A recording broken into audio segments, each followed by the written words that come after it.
Des visites, celles effectuées par le ministre du Développement rural hier dans la région de Rosso pour des infrastructures relevant de son département.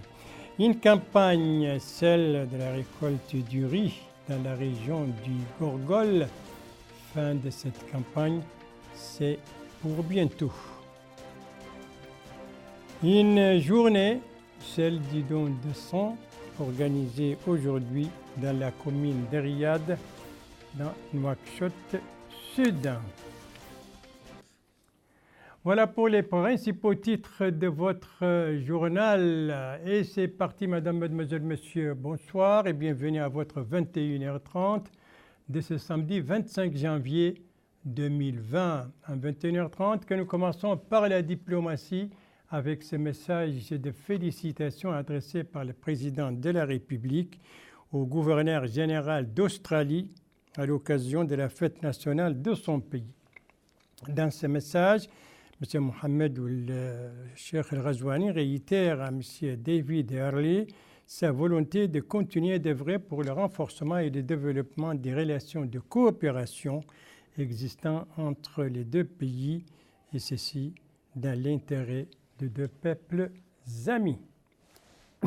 Pardon.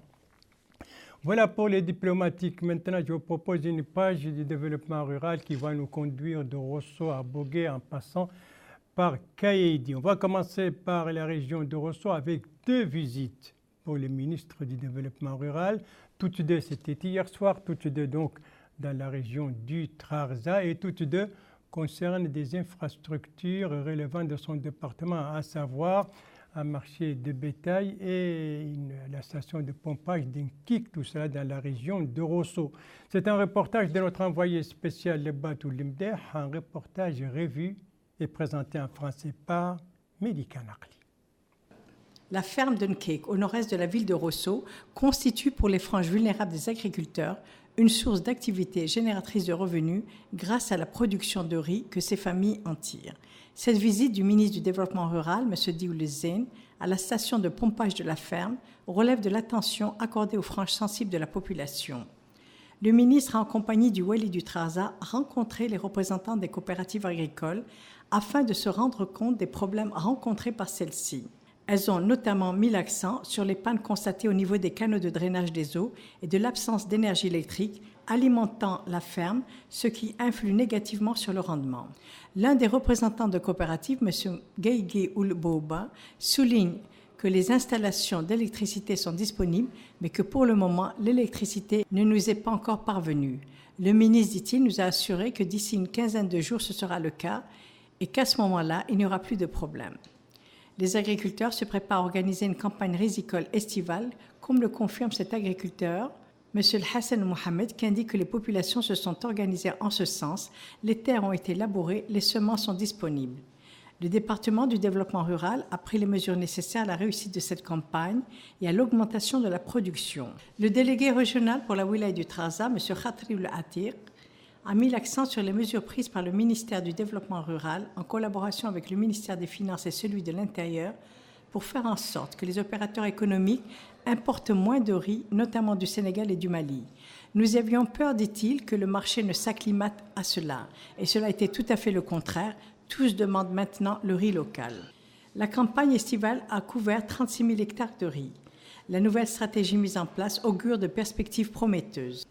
Par ailleurs, le ministre a effectué une visite au marché de bétail qui relève du projet régional d'appui au système pastoral dans le Sahel, en Mauritanie, dans le cadre de la composante facilitation de l'accès du bétail au marché. Les responsables de cette installation ont édifié le ministre sur les étapes de sa mise en œuvre et sur le confort qu'elle présente aux commerçants et vendeurs de bétail de cette région frontalière par laquelle passent de grosses quantités de têtes de bétail destinées à l'exportation vers certains pays voisins. La superficie de cette installation est de 4 hectares. Voilà donc pour ces deux visites d'information effectuées par le ministre du Développement rural hier au niveau de ce marché de bétail et au niveau de la station de pompage d'Inkik, tout cela dans la région de Rosso. La station de pompage d'Inkik, on vient de l'entendre, est désormais prête à être exploitée. Très bonne nouvelle pour les riziculteurs qui vont entamer bientôt une campagne donc risicole. Une campagne donc en perspective, une autre qui touche à sa fin, mais cette fois c'est au Gorgol, précisément dans la plaine pilote de Kaïdi. C'est un reportage de notre envoyé spécial qui était là-bas, Abdelrahman Jidmout, un reportage revu et présenté en français par Abdullah Demeba. La campagne de culture du riz au niveau de la wilaya du Gorgol tire à sa fin cette opération et dans sa dernière ligne droite, les agriculteurs ont bénéficié de l'apport de la Société nationale de développement rural SONADER. Ainsi, plusieurs coopératives se sont engagées dans cette campagne agricole avec la mise en place d'un comité de gestion qui a piloté le déroulement de cette opération. L'imam Ould Mohammedan, directeur régional par intérim de la SONADER au Gorgol, a affirmé que la campagne de culture du riz est dans sa dernière ligne droite. 16 coopératives ont participé à cette opération pour le PPGD1, dit-il, sur 227 hectares qui ont été viabilisés. Le rendement est de 5,32 tonnes par hectare. Alors que pour le PPGD2, 14 coopératives ont pris part à cette opération dont le rendement, dit-il, est de 3,97 tonnes par hectare. Cette baisse de la production, conclut-il, est due à l'insuffisance des intrants pour cette présente campagne. Les agriculteurs n'ont pas manqué de se prononcer. Il y a un problème qui est fondamental qu'on devrait vraiment signaler, c'est le problème d'irrigation, qui est dû à l'inondation de 2007. En 2007, le périmètre a subi une inondation complète. Depuis cette inondation jusqu'à nos jours, on n'a pas eu vraiment une intervention valable qui nous permet de faciliter l'irrigation dans les périmètres. Donc c'est un point, nous demandons à l'État vraiment de nous faire une intervention efficace pour qu'on puisse avoir la facilité.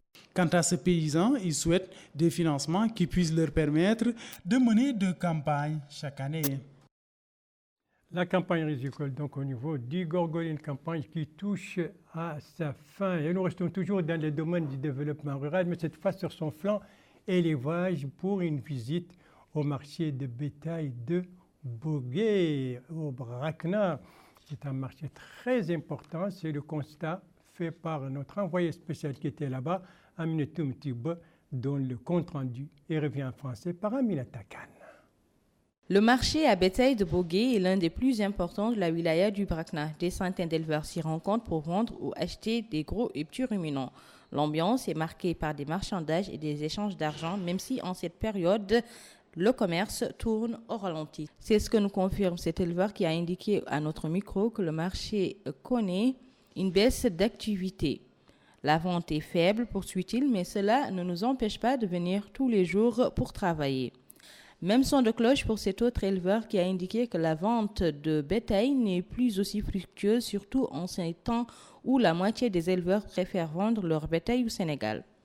En plus de la vente du bétail, ici, d'autres services sont proposés à la clientèle tels que le dépeçage.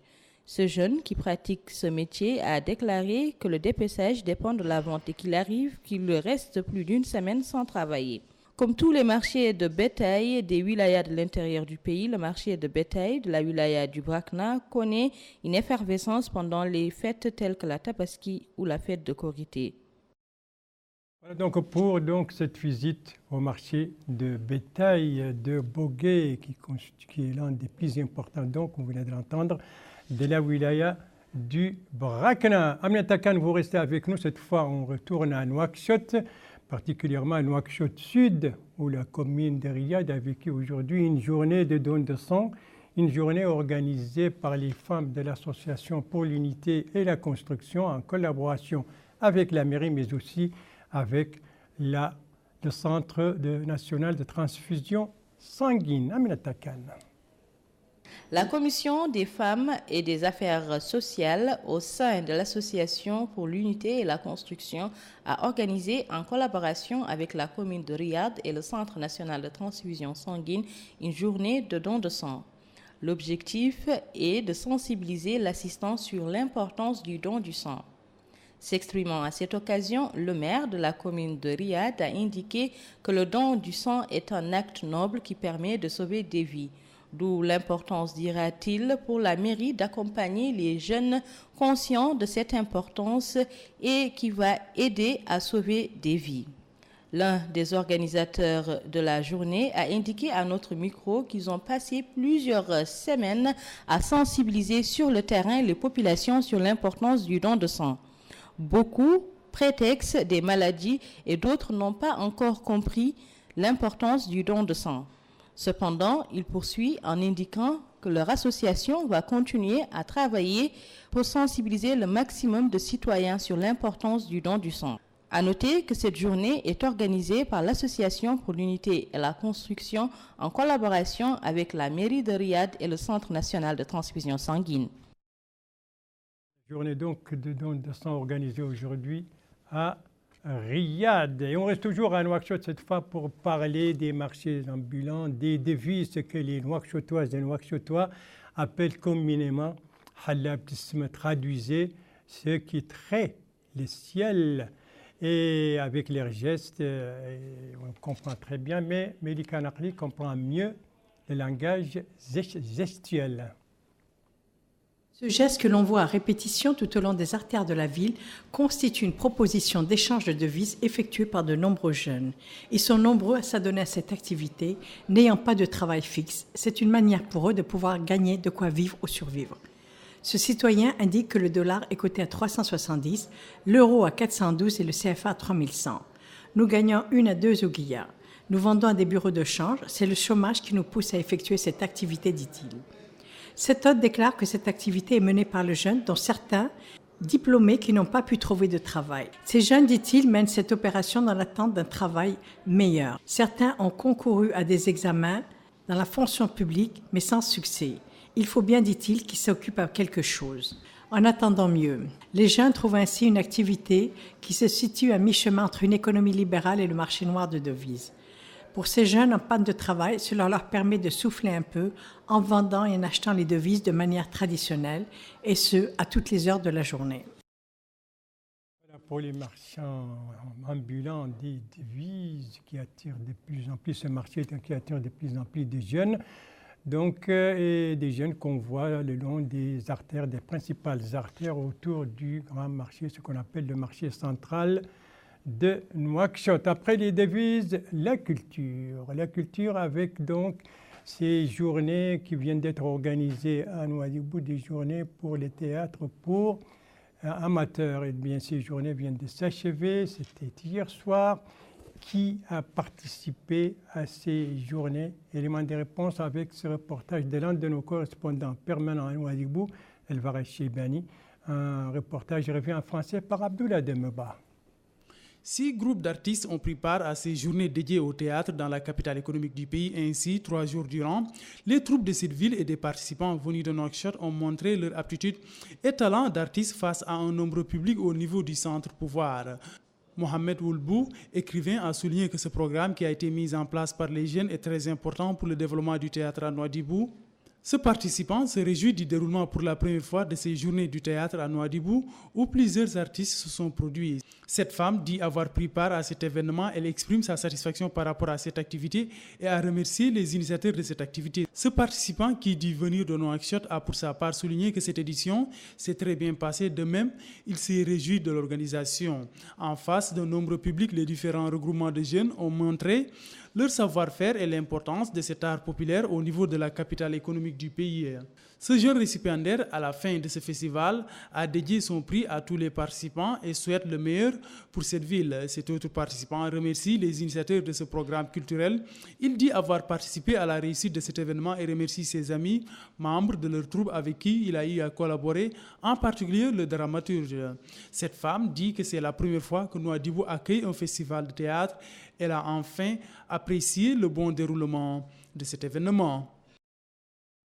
Les journées donc, du théâtre pour amateurs qui viennent de se dérouler à Nouadhibou, notre capitale économique, durée 3 jours. Clôture, c'était hier soir. Voilà, et c'est aussi la clôture de ce journal. Merci à vous, madame, mademoiselle, monsieur, de l'avoir suivi. Merci bien entendu aux équipes rédaction et techniques qui ont participé à sa conception. Je vous en rappelle les principales informations. Ici, c'est dans la région de Rosso, les visites effectuées hier par le ministre du Développement rural à la station de pompage des pics avant de visiter un marché de bétail, tout ça dans la région de Rosso. Ici, c'est la campagne de récolte du riz au niveau du Gorgol, une campagne qui touche bientôt à sa fin. Et ici, c'est cette journée de don de sang organisée aujourd'hui dans la mairie de Riyad par les femmes de l'association pour l'unité et la construction en collaboration avec la mairie et le Centre national de transfusion sanguine. Voilà. Les ITF reviendra demain à la même heure, 21h30, et vous serez en compagnie, suivant le planning des services, vous serez en compagnie d'Ndei Sow Sidi. Quant à moi, il ne me reste plus qu'à vous souhaiter une très très bonne fin de soirée, une très très bonne fin de semaine, et à vous donner rendez-vous, Inch'Allah, vendredi prochain à la même heure, 21h30. Bonsoir.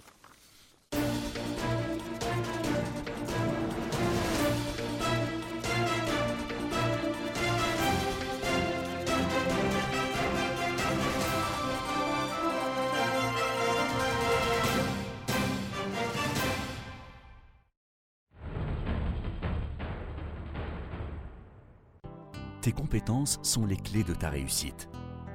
Tes ambitions ne doivent pas avoir de limites. Pour cela, tu dois être toujours connecté à ton monde. Tu as besoin d'un réseau performant qui t'ouvre aux meilleurs outils de communication.